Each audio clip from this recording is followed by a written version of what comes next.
Hey everyone, welcome back to Graphicbysarina. I'm going to show you how to turn a JPG image into a clean vector graphic using Adobe Illustrator. So let's dive into it. So now first things first, open up Adobe Illustrator and let's drag up our image.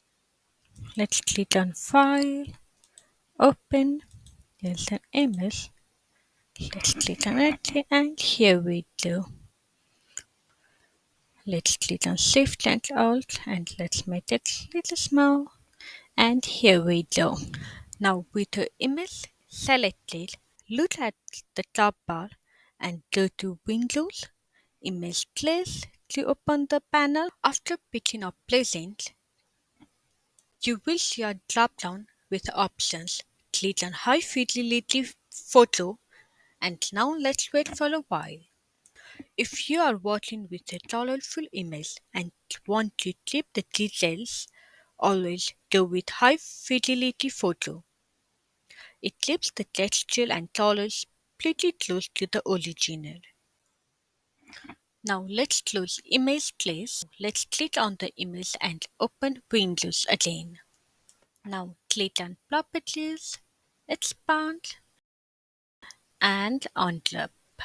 Let's close the Property panel.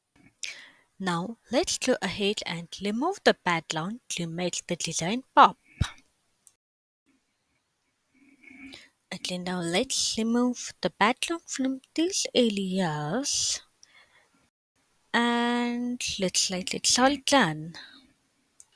Yep, it's all done.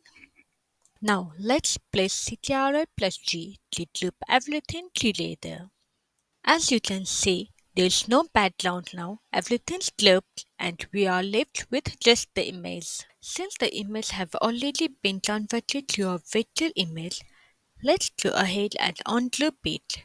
Then we will select this part right here. Alright, let's separate this. Yeah, this part's looking kinda horrible. Anyway, let's go ahead and select the eyes. There we go. Now we have just got the cat's eyes. And that's how you can turn a JPG into a vector image and pick out any part you want for your design. Thanks for hanging out with me. See you next time on Laugh It by Solina.